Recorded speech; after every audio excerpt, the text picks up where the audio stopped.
Hello, everyone, and welcome. My name is Jessica Kennedy, and I'm the educator for adult learning at the St. Louis Art Museum. Thank you so much for joining us for this evening's Artist Talk. Before we begin, please familiarize yourself with the Q&A section located on your screen. Feel free to enter your questions at any time during the program, and we will choose a few to answer at the end.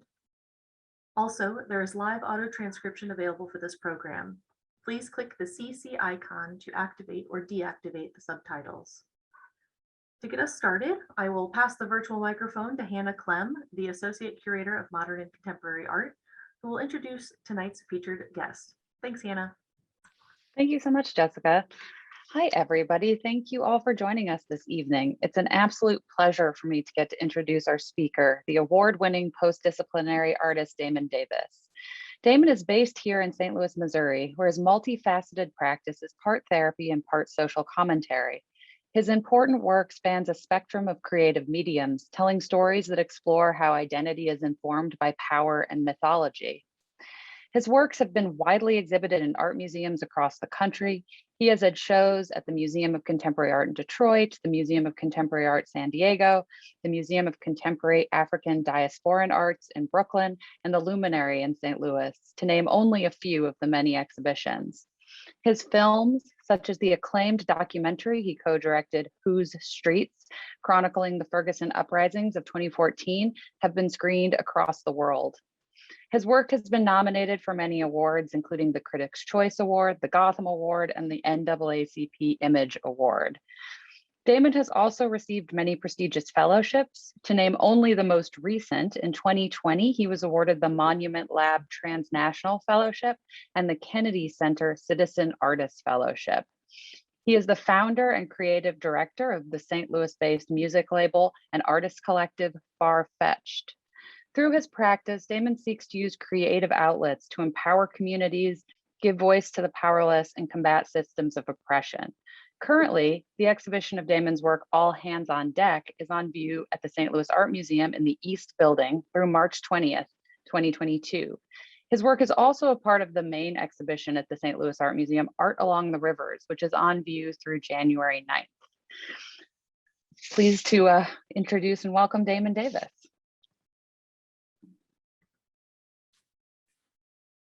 Hello, how we doing? How we doing? Thank you, Hannah and Jessica. Appreciate that. Yeah, so I'm Damon Davis. I make a lot of things. That's kind of why I use the title of post-disciplinary artist. I like to think about my work more about telling stories than what medium I get stuck in and caught up in. I think I like to just be a jack of all trades. So yeah, let's go to the first slide. We just get into it. So this is a part of the series entitled All Hands on Deck, which is on view at the St. Louis Art Museum right now. This work was created in 2014.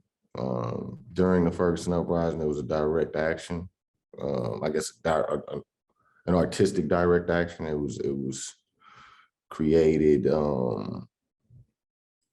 as protests during the protests. And yeah, I am an artist. I've been an artist my whole life. And I was very much involved in I guess protesting and trying to help in any way I could. And the one thing I could do was make art. So these hands are a friend of mine named Tara T. Let's go to the next slide. I got a few of these in here. This is young Lucas. His father, Tori, was an organizer that I was working with closely during this time. And if you notice about these images, clearly they are hands up. But I did a series of 7 of them, and they were all of different people that I had met along the way. That this community around getting justice for Michael Brown Jr. get basically materialized in Ferguson. And there were a lot of different people involved, a lot of different walks of life, socioeconomic class, race, gender, but everybody wanted justice for this kid. And so I thought one way to show how a community had come out of this tragedy was to take pictures of different people that I thought specifically played different roles, because that's what a community is. It's a collection of people, and each person or different people have different spots and roles in the community. So like Tara, the first hand you saw, she was just all over the place. She is a brilliant woman, and she was passionate, and she was committed, and I looked at her as somebody that inspired me. Like I said, this is Lucas. His father was an organizer, Tory. Can we go to the next slide? These are the hands of Reverend Sekou. He was clergy, and so what I was trying to do was just try to do something that was uplifting, bring the morale back. It was when these went up. West Florissant was already boarded up. It was very cold. I think it was November. We were awaiting the news of whether Darren Wilson would be indicted. And I mean, I guess history has told that he didn't. But the people of Ferguson lived out on West Florissant. People lived there. And so these buildings and these businesses were boarded up. And it was just a gloomy sight. And I was just thinking about people got to live here and walk through this. This ain't just no demonstration for them. This ain't it wasn't it wasn't a movie for them. It was real life. And also for the protesters that really was out there trying to like really get something done. I wanted to try to do my part with what I knew how to do to try to raise their morale. And I think it might achieve that for some people. So it was really cold. We was out there, we pasting these things up on the abandoned, or not on abandoned, let me not say that, up on the boarded buildings and businesses. And some business owners were with it, some were not. And my own slip of tongue when I was about to say abandoned, that's the kind of vibe it gave you. It made this place look like something it wasn't. And it also, and the look of it played into the narrative that was being crafted around what this place was and who the people were that were protesting. And I wanted to do my part to try to counter the narrative. And I find that through line in that thread, something that comes up a lot in the work that I do or that I try to get at. As I was listening to the bio that Hannah read, some of that stuff still resonates. And some things I think my way of looking at things has changed. I used to say I want to give a voice to the voiceless, but I feel like that's an arrogant thing to say now. So I might have to change that back, because I think I can only speak for me, but I think by genuinely speaking from my heart and speaking what I understand the world to be, or the world I want to see, I think by proxy it's going to resonate with other like-minded people, because it's billions of people on the planet, so at least 1 million of them think like me. So instead of me trying to, the lofty and arrogant idea that I can speak for a community, a whole group of people, is something that I feel I've grown out of. I think that me genuinely speaking from my experience, which is a Black American experience, will resonate, with some Black Americans. But the goal is not to, be a mouthpiece for everybody, because I couldn't do that. But it's just for me to speak my truth and speak my reality, and hopefully it resonates. Yeah, let's move on to the next image. Let's see what else we got. So another body of work, some of them are behind me now, is this idea that I came up with a little bit around the same time. I was thinking a lot about why so often in America it's so easy for people to just turn the other cheek, turn a blind eye to what's happening to Black folks, or to any marginalized group of people. But my concern at that moment was Black identity and people that live within that, and why it was so easy for people to look away as we get murdered or locked away in outrageous numbers. But at the same time, love our culture, love these pictures I make, love the music I make and the people that make it.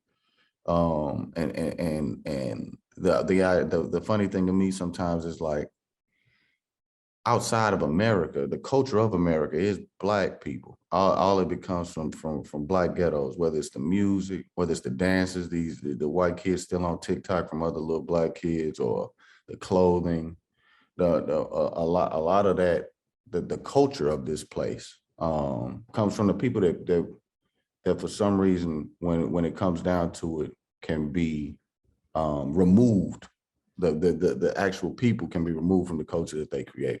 So my idea was like, why are we not seen as full humans? And as I meditated on that idea, I started a body of work, and I was trying to like show what it looks like when a human being is not fully realized, like where holes are in them, or like the idea that not a whole human being. What is a partial human being looks like? And then I started to think, because I'm really big into three things in my work: identity, mythology, and power, right? So identity, your identity is it informs where you land on the power, I guess, ladder, right? Your identity would like, and most of us, we born into it. We don't have much choice about it. We're coming in, and your entire life is either settling into that identity or feverishly fighting to be something more, or sit outside of that because you don't exactly align with that. But I know that those identities, they are reinforced by mythologies that we believe. And I don't mean Zeus and witches and magic. I mean, everything that is intangible to me is mythology. Nationhood is mythology. Really, religions, things that you can't touch, that you believe in. When you like when you go from state to state, there are no lines. There's no natural borders other than Illinois and Missouri. That's an exception because there's a river there. But for the most part, somebody came here and drew some lines and said, this is what it is. The people that was here didn't agree with it. They didn't believe in it. But for some reason, some white men came and said, this is where Missouri stops, and this is where, Arkansas starts, right? But we have to all agree upon this contract, this social contract that says this is where this thing starts and this thing ends. But it's a mythology. There's nothing actually there to do that. The same as money. It's just a placeholder. It's not really. It's not the value itself. It's a placeholder, and the reason money has power, or the reason that is because of a social contract that we all in, right? So I started to deconstruct those ideas. Then I started to think, instead of trying to prove my humanity, or the humanity of people that look like me to the power structure, or white people in general, what does it look like to speak directly to those people that are like me, and talk about power in a different way, to try to rethink what power looks like? Because if you could rethink what power looks like, then you could rethink how it's distributed, how you deal with it, and all of that. And so I started to think, what's the most powerful thing I can think of? And a word that means basically power in every language is God, right? So this is where this project comes from, Darker Gods. So, and what I set out to do was to create a pantheon of gods that reflect certain, I guess, people, or even stereotypes, tropes, or different cultural, I guess,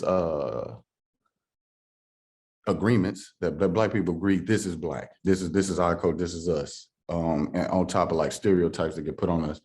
And taking these stereotypes, these cultural norms that we agree upon, and turning them either all the way up, like completely accentuating them into deified forms, or completely negating these stories and remaking myths using a Black American lens to tell stories that are relatable in the context of the world that I grew up in, right? And so each guy represents a different thing that I think of. So I'm like, who are the people that I grew up with? If there was never no colonization, we was not brought these religions, who would you pray to if you were, say, the artist? And that's where this kid comes in. He is Blake the Great. He is the god of Black creativity. So where rap and hip hop and jazz and rock and roll and soul and funk and gospel and every other popular musical genre that has come out in the last 150 years that came out of Black ghettos come from is this guy, right? He's also the guy that, you know, the fashion designers, the dancers, and anybody that works in a creative space. Who would they pray to if they were running out of juice? If they wanted a blessing over a certain project or a certain piece of artwork, they go to this kid. And I did that for different ideas and identities that I saw within the community I grew up in. Can we go to the next slide? So this is another piece from that body of work. I'm actually wearing a t-shirt for this. This is the goddess. Otio Time is the name that she has, and that's the trembling giant. I was inspired by the oldest living organism on earth is I think a aspen grove in America, somewhere in the I think in the like Colorado, Montana, that area. But the idea was that there was this living thing that was conjoined under the ground. Aspen grove is not like a regular tree. There's a network of roots, almost like synapses that connect them all, so they speaking together and they one body moving. And I thought that was I guess something that was relatable to when I'm thinking about the idea of a community. You know, not groupthink to that degree, but that they connected and they communicate to each other. And so this God is basically the guardian of this garden where all of the gods live, kind of like the Garden of Eden. And also in these mythologies, I'm a big fan of mythology myself, and so I use a lot of or I'm inspired by older myths, polytheistic religions. Another thing that I was really studying here, because before we get to the big three, Christianity, Judaism, and Islam, most of the world believed in multiple gods. Like if they needed fire, they prayed to the fire god. They prayed to the water god if they needed water. And I thought that was very interesting with people that had no contact with each other, saw the universe and reality in a certain way. So I wanted to channel that when I was making these. And so this piece is called Eyes of Diamond, Teeth of Gold. And so her eyes are diamonds, her teeth are gold. So basically this god encapsulates what I think of when I think of Mother Nature, right? In this viewpoint, you could take this as a smile, or you could take this as an angry snarl. Sometimes when I think about how we treat the earth and where we at in human history, I feel like she would be angry with us. So sometimes I think like this. Sometimes when I see the goodness in humanity, I see a smile. So, but this is me trying to channel these different ideas of what power is, things that are bigger than the human race, bigger than over us, nature itself, and speaking to it from a lens that I think is Black and speaks to Black Americans. Can we go to the next slide? Another piece. This is a still from music video. I also did a full album with my first show in this. I plan to make it a 3-part series. The first show was Darker Gods in the Garden of Low Hanging Heavens. I was at the Luminary on Cherokee back in 2018. Excuse me. And back to me being a post-disciplinary artist, I used every medium at my disposal to create and contextualize a universe, a world where these guys exist. Because when you think about any other mythology, it starts as a religion, and in that religion there are artifacts, there are rituals, things of that nature. And I was just studying those things and trying to build out this story of these guys and what they would be up to and what they would be doing. And so there was a song called Light Years featuring the artist Tonina Saputo, good, amazing artist, good friend of mine. And I worked with an amazing animator and graphic artist named Ryan Frank. And we put together a wild video. If I had it, I would drop it in the chat for you. It's on YouTube. It's called Light Years, Tonina, featuring Tonina. You could check that out, but this is a steal from that. And back to Otio Time. On her back is an aspen grove, and that the Garden of Low Hanging Heavens, where the guys hang out at, is on her back, and that's where they are. She's also the guardian of this, the gate to the other side. That's what that garden is, right? So she is, as you can see, she's surrounded by living things, living organic things. As a, you know, a heavy-handed reference to the garden similarities to this character, or to this deity. Can we go to the next one? So yeah, this is another steal from that video. And we still playing on the garden thing. And the idea is that what you're seeing is these gods at play in that garden, the garden of low-hanging heavens, where these two worlds meet. And this goddess, the story behind her is like, she was, all of the gods, I think I made 7 to 8, 7, I think. And they all have their own planets in this universe, and they're created by one mother god. And the mother god created a partner, not the other way around, like we usually hear in other religions. Because I figured, like, who was the only thing I'd never seen make life was a woman. So I thought that would be where everything comes from. So I went with that. And so in that story, one of the gods, this goddess in particular, she is the most powerful witch, I guess, of all of them. So she took time and she helped all of her brothers and sisters make their worlds, build out their planets and all that. And when she needed help, none of them was there for her. So she's kind of a two-parter. She starts off like this, but then she becomes the god of war later on. And I was also thinking about this mythology that Black women are so angry and hard to work with.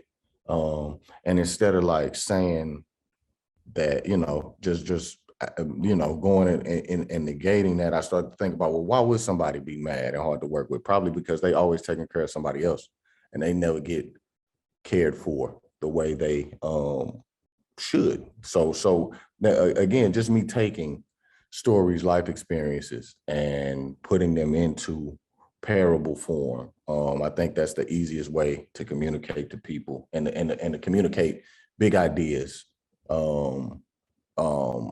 Is to make it as simple as possible and to make it multi-layered. You know, if somebody can look at something and get multiple things from it, even things that I didn't see at first, my own and myself, then I think I've achieved something.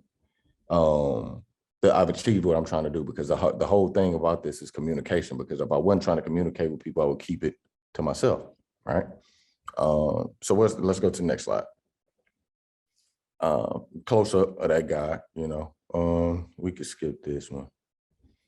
Let's go. Okay, so back to Darker Gods and this trilogy that I've been working on. So the first show was in 2018. That was Darker Gods in the Garden of Low-Hanging Heavens. The second show happened this year in Oakland at a gallery called Bediano, Black-owned, Black woman-led gallery. And the second show was Darker Gods at the Lake of Dreams, right? And so in this one, there's much more. The first one is kind of like, I'm just telling you, you know, I'm building out the universe so you understand what's going on, right? And you see, and you get introduced to the one god, or the one demigod, like a Hercules or a Jesus, that isn't, you know, divine, right? And that is Black Icarus, right? So in the second chapter, the idea around Black Icarus is that this man named John Icarus was being lynched. He was being tarred and feathered. And during the lynching, he started to flail his arms, trying to get free. And the feathers and the tar bind to his arms, and he grows wings and he flies away. Sort of like the story of Icarus. He flies up to the sun, but see, he doesn't burn up. He just gets darker, right? Black guy. So then he flies down and he finds a holy mountain, a la Olympus. And on that mountain sits a garden, the Garden of Low-Hanging Heavens, right? So he's walking through this garden, and he runs into a kid. That kid that was in the first slide, he's chained to the ground at this Lake of Dreams, and the kid tells him a story. And he says, you know, I was out here chilling at my lake. You know, the Lake of Dreams is where people or other gods, and the mythology goes, is where Blake the Great, the god of creativity, gets all of his power from, because it's a lake filled with dreams and desires and ideas. And he drinks from this lake, and they think it comes, that's where his power comes from. So one day this horse appears, a pale horse, and an outside force that none of the guys have ever seen before. And the horse throws up, like vomits up these gold chains in front of the kid and says, "I'll give you these gold chains if you let me drink my fill out of your lake." And, you know, the god of creativity is also a child. And that's why I like the idea of a child being a god of creativity, no boundaries, no nothing, but also is very trusting of people and or entities, namely a talking horse, whatever. And so the kid's like, "All right, whatever, you know, it's a whole lake, you know, shit, I don't care." So you take the chains, he puts them on, and those gold chains bind him to the ground. So he was tricked by the horse. Then the horse drinks his fill, and the horse doesn't just drink a little bit, the horse drinks the whole lake. And so the kid sits there at that lake and he refills it with his tears. So if we're talking about Black creativity and we're talking about specifically from a musical point of view, this is where the blues comes in. This is where genres like that come in. This is where hip hop comes in, or rap, trap. Genre specifically talking about the plight and the pain of what a group of people comes from. And so the sound is a little bit different, but it's still magic. And it also proves that the lake never gave him powers. He gave the lake powers because it's his actual tears that fill it. But the kid makes a proposition to Black Acres. If you can find that horse and you can get the key to these chains out of his stomach, right, in the belly of that beast, then you can go out into my lake and you can fish out your wildest dream, right? And so this epic hero's journey begins here. And so the whole second show is about that journey, about Black Icarus and that horse. And the horse is basically a metaphor for colonization, colonialism, overindulgence, greed. And that horse doesn't stop with just the lake. He makes his way through the garden, and he figures out how to take things from each one of those gods and the worshipers of those gods, because in each planet, if you the god of that planet, then there must be people there that worship you, right? And so this still here is from a short film called Light and Water that I made as a part of this specific show, Lake of Dreams. This is a good friend of mine, Bloom. This is from one part of the video of the film where she sings a song that we created together called Mirror in the Tunnel, right? And so this short film is basically a long, an extended musical movie, kind of like Beyonce's Lemonade, or I mean, The Wall by Pink Floyd. There's a lot of examples of this, but telling a story through music. Can we go to the next slide? Here's another slide from that same film. This is me in a bathtub. This is not easy for me. I got my own issues with water. Had a very traumatizing experience when I was a child, almost drowned. Haven't really got over that. But I had to open my eyes and hold my breath underwater for this shot. So we got it.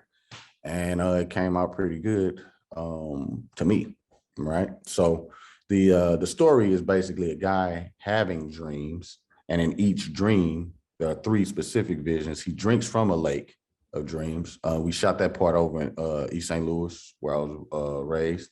Like literally at Frank Holden Park, like literally across the street from where I was raised. And he drinks from this lake, and he is intoxicated by these visions, or by what's in the water. And he has 3 specific visions. And so each one of those is basically a music video for one of the songs off of the album Lake of Dreams that came out with that project.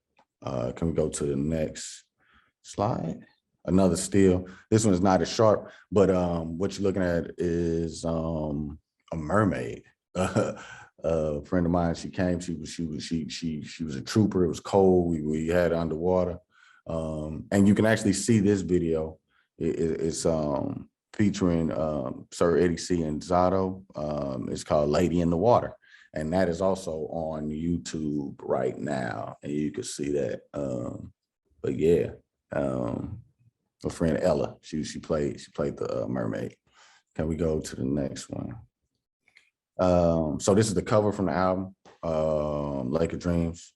Also my beautiful partner, Delisha, she posed for this. She let me do weird alterations to her face. So she was a good sport. I like that. I appreciate that. But if you look deep into this image, you can see inside is a lake and there's a man in a boat.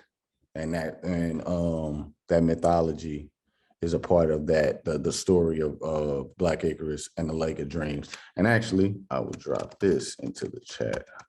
So if you go to darkergods.com, the entire story is written out there for you. The mythology that I wrote, along with some additional images that didn't go anywhere but for that specific reason, as to tell the story. It is, and the final chapter that I look to do. I think the first 2 or 3 years apart. I guess the next one will be 3 years from now, and that will be Darker Gods in the Valley Within, because the story is that so Icarus, he beats the horse. Spoiler alert: he beats the horse. He goes out into the lake, and the only thing he has. The kid is like, you got to get out there by yourself. So he takes those feathers that he has, these wings, he sacrifices those, and he makes a boat.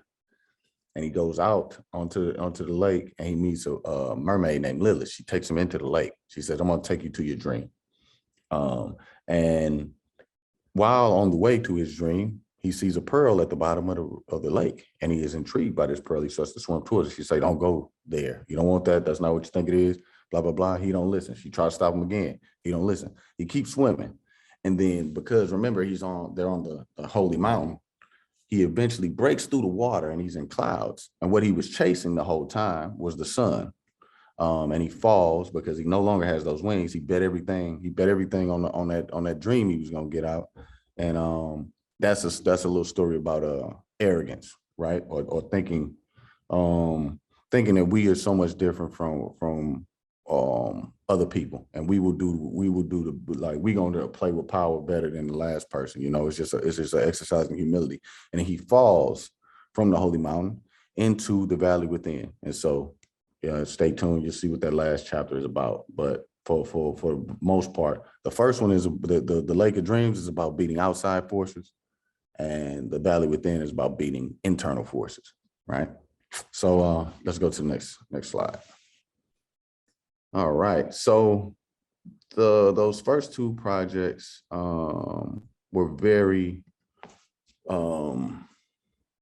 it was me, but it was me in the context of all of us. It was me in the context of us, or the Black American experience, or the Black experience and the diasporic experience in general. I don't think that it's much different from, well, it is different, but there were unifying similarities that I've seen from my trips to Africa on how all Black people are treated. But this specific project is very, very personal to me.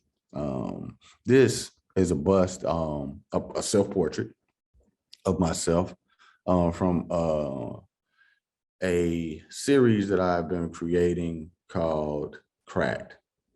So my mom passed in 2019, and around that time, it was heavy. I lost her, some friendships, some family relationships, some business partnerships. A lot of things was going south for me, and I lost a lot of people during that time.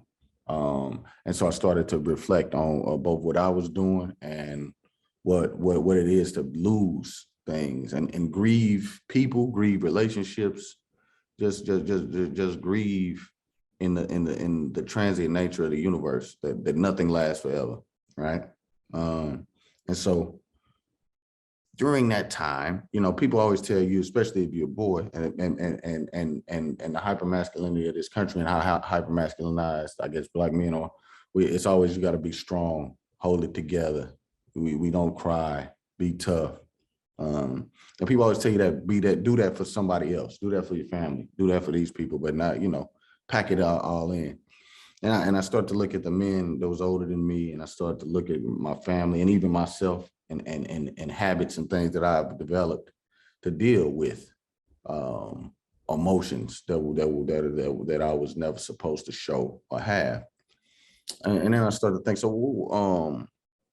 what if that facade or that toughness? What happens if it starts to chip away and it starts to break apart?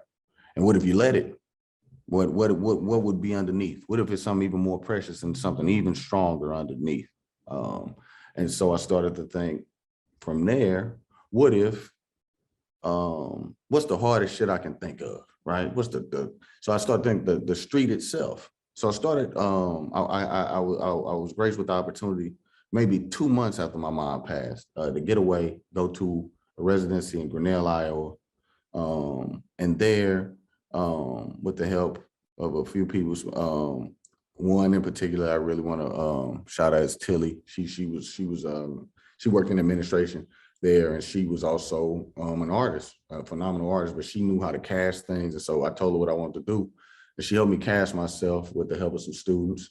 And I started to make these busts out of concrete and put precious gemstones in the heads of them. Can we go to the next slide? And I started to play with, started putting them together, breaking them apart. Like this one in particular, this is inspired by a Japanese art form called kintsugi. And it's the art of gluing pots back together with gold, right? And not hiding scars, but accentuating them and making them something of value, right? And when I start thinking about masculinity, what it means and what I've seen, and especially Black masculinity, and mental health, this has been and continues to be a sort of therapy for me, right? Because this is my face. I'm deconstructing it. I'm taking it apart. These are self-portraits of what I feel I'm going through. This one in particular is about putting yourself back together, right? And not shying away from the road you went through, and not in a, not blaming other people. Things happen. People are human beings. You may not forgive people or whatever, but it is what it is. So what do you do when you have to deal with life, and as you grow older? So each of these, each one, I put some, each is either a gemstone or like this one, I glued it back together with like a gold and adhesive with mica, and just thinking through these things. These are very personal pieces to me. Like I said, like I had a really good art teacher in high school, and he was like, people only make art about three things. They make art about the God that is above them, the world around them, or what's going on inside of them. So basically, things that are out of your control or bigger than you, the things that are around you, or the things that you're dealing with yourself. So I think that that message stayed with me. And I think that every piece of work I make somehow, some way, speaks to one of those things, right? So this is about me and what's going on inside of me. Can we go to the next slide? Here's another one. I think this is the second one I made. Funny story. It came out pretty good, but the head fell off. Another thing. These things are they are experiments. Each one of my works. I have long ago let go of the idea of being a perfectionist because I don't believe in that. I don't think that exists, and I think everything is just as perfect as it's going to be in the moment that I sit in. So, I know that. Right now, I think a certain way. In 15 minutes, I may think very differently. That does not mean that what I said 15 minutes ago was not true for me then, and that it isn't any true. It's not true to who I am, right? And so I've had a lot of fun with these, just seeing how they come out. When I'm working, it's a lot of digital work that I do, and so you get to undo and you get to redo.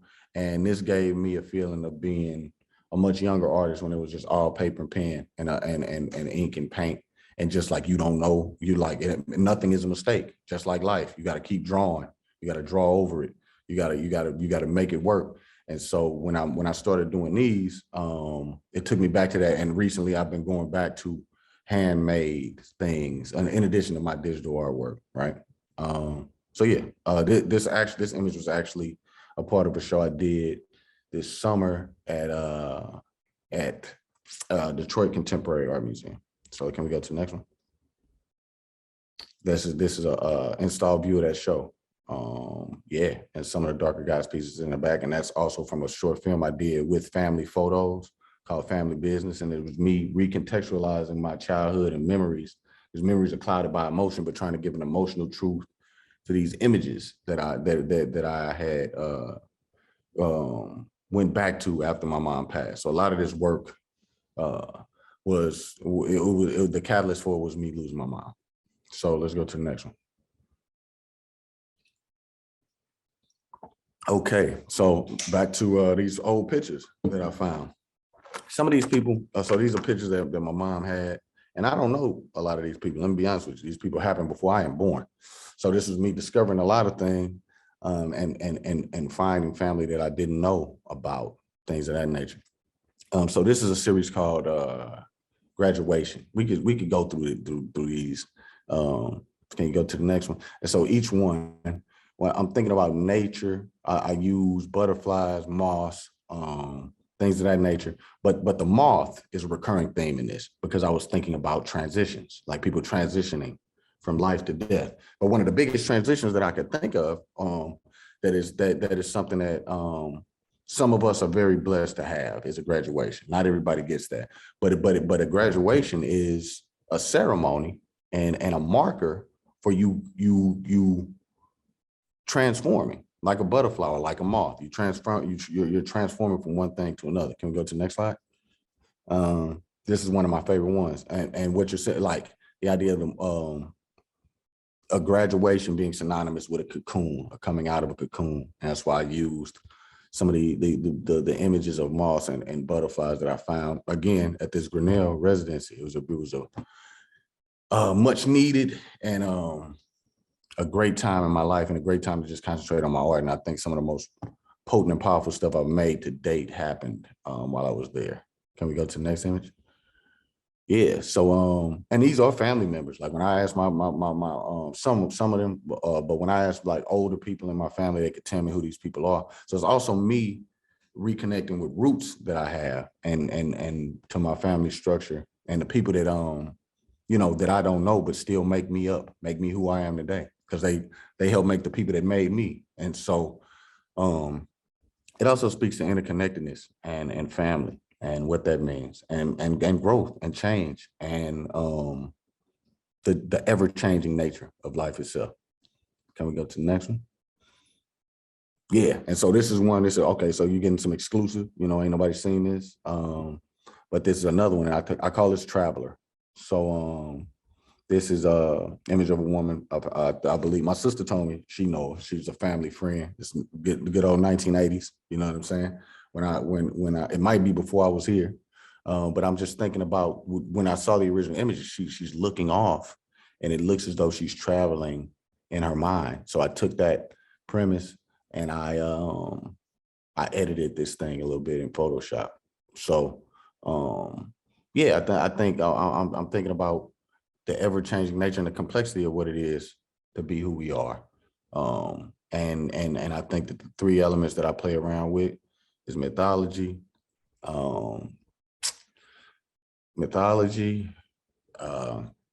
Jesus Christ, my mind is blanking out, power, identity. Mythology, power, identity. Those are three things that usually circulate my work that I noticed. But all of it is me telling the story. I use whatever I got at my disposal to tell a story and speak to people, and hopefully it resonates with them. So yeah, that's me. That's what I do. And yeah, I thank Slam for letting me talk to y'all today. I appreciate y'all for coming. I guess sitting at your house and listening to me ramble on about what I do. But yeah, that's my presentation, and I am here for questions. Great. Well, thank you so much, Damon. That was fantastic. And yes, I encourage folks to add some questions if you have them. We do actually have one question. I don't know if you, how you want to answer it, but was, how are you so dope, Damon? That's one question we have in there. So if you want to. Treasure. Yeah. East Side represent. I know Treasure. She's great. I appreciate it. Another Well, East St. Louis native.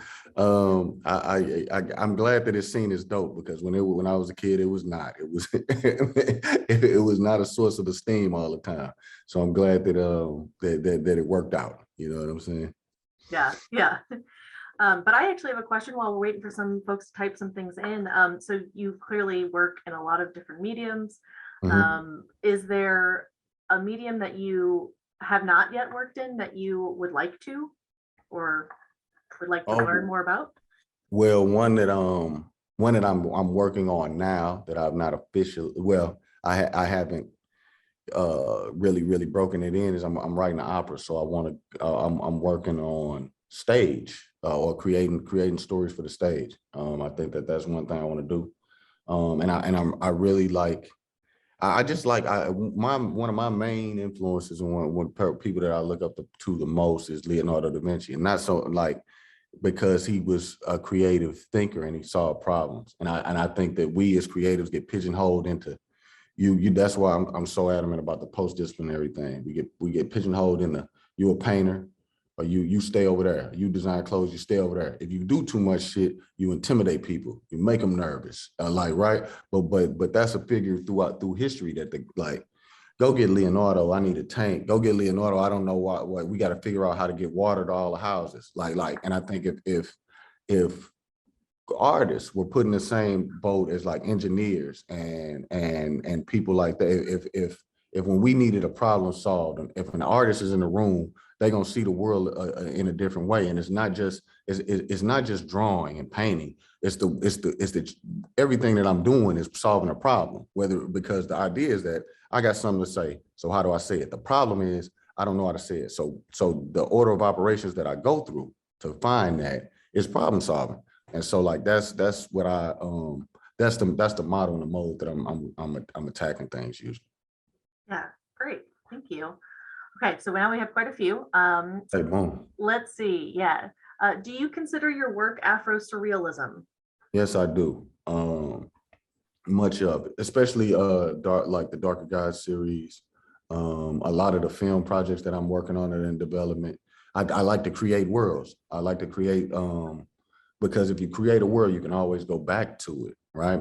Some the greatest storytellers of all time, whoever the people that wrote the Bible or whoever edited it and put it all together, put all those stories together, there's a complete world and that's why it lives for so long, right? One of the best books ever written. When you look at modern myth makers like George Lucas, Star Wars, a world that not like long after he's gone. Stan Lee, a world long after he's gone. And these are modern myth makers, right? That these characters can be rearranged, be taken apart, but they speak to the most basic thing that is that of our basic things that are human existence, like love, pain, joy, things of that nature, and you can always go back to it. And so I think that the idea around Afro surrealism that I like to the reason I don't think I'm so much as the Afrofuturist is like we talk like Black people ain't in the future, and there won't be a future without Black. There is no future without Black people. We will always be here. We've always been here, just like everybody else. So I think that, and I think that us pushing forward is not a bad thing. I just think that my work is much more in the present, and it's much more centered around spirituality, and the spirits, and the world right next door, the dimension next door to us, than in the future, right? And so that's why I do think that my work that's a better I get that's the best description I have found is to say that I'm an Afro surrealist. Yes. Mhm. Great, thanks. Someone else has asked, what advice would you give young artists? Play until you win. I think a lot of people think they're gonna be great at something automatically and in the beginning. And I think you see these stories of people saying that they overnight success. You hear the overnight success thrown around when ain't no like none of that is overnight. Like you just ain't heard about them. You never heard of them, but people be spending decades on stuff and their entire life. And then one thing breaks through, and not just because you heard of them, it was overnight success. And it's just a ridiculous idea and terminology to use. And I just try to tell young artists to just keep playing and keep doing what you do. Miles Davis, also East St. Louis native, right? And one of my biggest an inspiration in my life said, it takes a lot of playing to sound like yourself. And I think that that is a great way to think about it, because you gotta work through these things to get your voice and get your idea to something that you can communicate that makes it and something that is uniquely you. And I think that does not come without losing a whole lot. You got to get up. And when you know what I'm saying, you're gonna take a lot of losses, but you got to get up and do it again. So that would be my advice. Like, play until you win. Keep going. Mhm, mhm. Okay. Let's see. Sorry, we keep coming in, which is great. Okay, right on. Let's see. Who or what would you like to work with that you haven't yet? They're particularly interested if there are any sort of organizations or systems you would like to work with to share your messages on a very broad scale or to reach a massive number of people. Yeah. I want to do some shit with NASA, straight up. I want to go to space. I want to put some shit in space. I like space. You know what I'm saying? Like, I like Yeah. the possibilities of space. I would love to do some shit with like NASA, or like an organization like that. And not so much privatized, you know, shit like that. And that's not what I'm thinking about, but like NASA, just the idea of NASA has always intrigued me since I was a little child. And in other organizations, like the arts organizations that help you do things on a grand scale, like Creative Time is one, like what they like what I want to be able to do these things like Carol Walker does these huge installations and making these worlds that I come up with, putting them in real life, you know. So I'm open to collaboration as long as they align. Whoever I'm working with aligns with the values that I got. You know what I'm saying? Aligns with the messages I'm trying to say. Yeah. So yeah, those are the ones off the top of my head. Yeah, that sounds awesome. I guess this is kind of along the same lines, but it says, "Hi Damon, it's Jessica and AJ. Quick question. Tell us about the new monument in front of the MLS stadium, please." Okay, right on. So yeah, this is the like, back to changing the physical landscape of things. This is the biggest project I've ever been a part of, and so a couple of years back, I joined the team of as an artist with some architects, and there was a contest put on by the Great Rivers Greenway to come up with the design for what is now the Brickline Greenway. And after a few inceptions, after a few conversations, a little bit, you know, back and forth, we won. And one of the ideas that I came up with was this monument to a Black neighborhood that I had no idea existed. And I've been here my whole life. I was raised in East St. Louis, living in St. Louis my whole life. The St. Louis area was the Mill Creek Valley neighborhood, a predominantly Black neighborhood, a thriving Black neighborhood that was displaced because of urban renewal, you know, thinly veiled racism back in the 50s. And it was called a blighted slum, though there was parts of it that where poverty existed, but it was an ecosystem of a neighborhood, right? And they were displaced, and a lot of these people went out to the county and all of that. But it was displaced because they said they was building a highway, right? And so that's downtown. And so through this research, I started thinking about this, and then I came up with an idea about time. So if I should have actually put some of that into the thing so you can see it, but it'll be up soon enough. But we are creating these, I guess, the 12 to 15 foot tall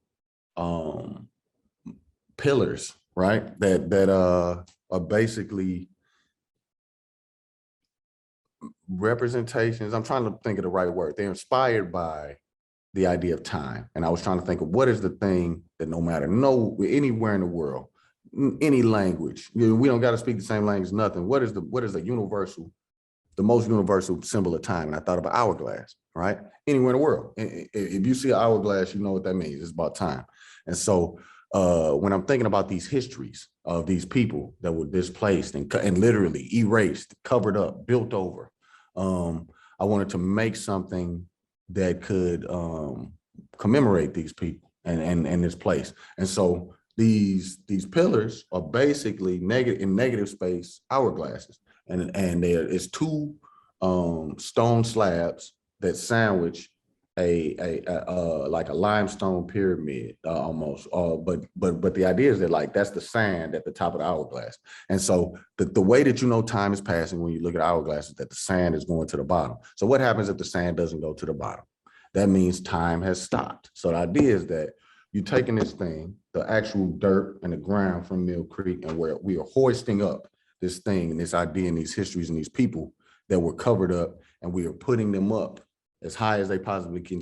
You can see them from far away, and we're stopping time. We're taking that time, we're stopping, and we're acknowledging it, and talking about it. You know what I'm saying? So that's so in front of the MLS, it's not just MLS, and also, you know, no diss to the MLS, much love to them, but I was working on this before they came into the picture. So thank you to the Great Rivers Greenway, and thank you to them to the MLS for the contribution. But this is about that whole neighborhood. So it's gonna start, or it'll be a bookend at the MLS, and the other bookend is at Harris Stowe State College, which is a historically Black college that occupies a space that was once Mill Creek Valley, or that neighborhood, and it will travel along these pillars will walk along Market. So in all, it'll be about 25 of them.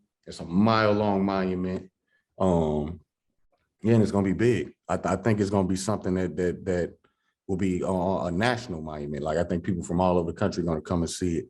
And I am extremely proud and humbled to have the opportunity to do it. So yeah, I guess by next year, at least that one piece, the MLS, the Mill Creek Valley Plaza that's in front of there will go up with the stadium, the new stadium that's growing out of the ground. I don't know if you pass by there, like every 2 weeks is more, like it's amazing how fast they're throwing that thing up.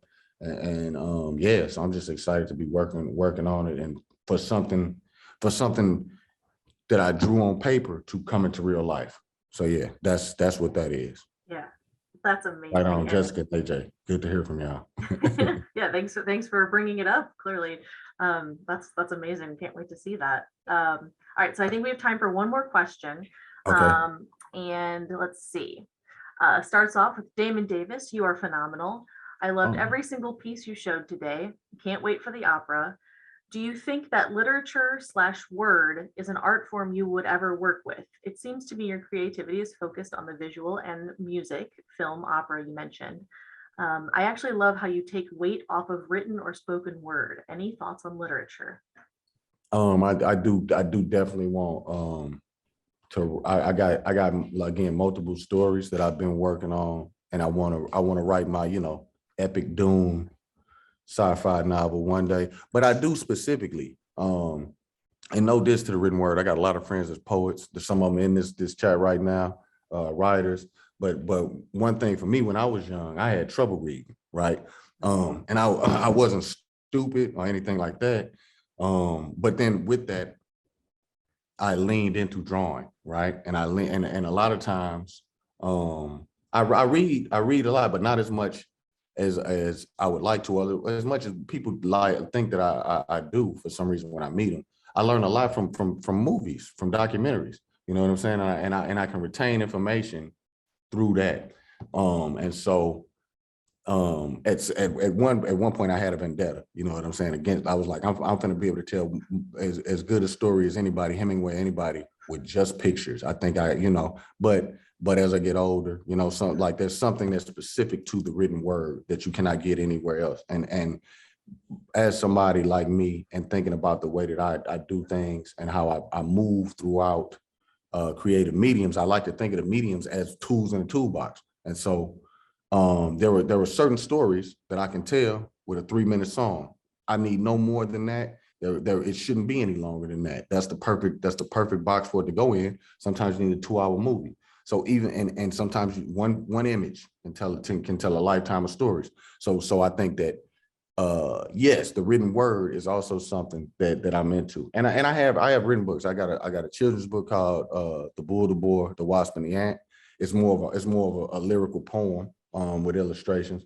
But I do want to write a novel at some point, you know. But with the way that my frantic manicness and ADHD go, it's hard to sit down and do that. You know, I need to be in a cabin somewhere like London or something, and or Jack Kerouac, and be stuck somewhere to do it. So one day, you know, maybe if social media hadn't happened, it would have happened long ago. But one day, hopefully.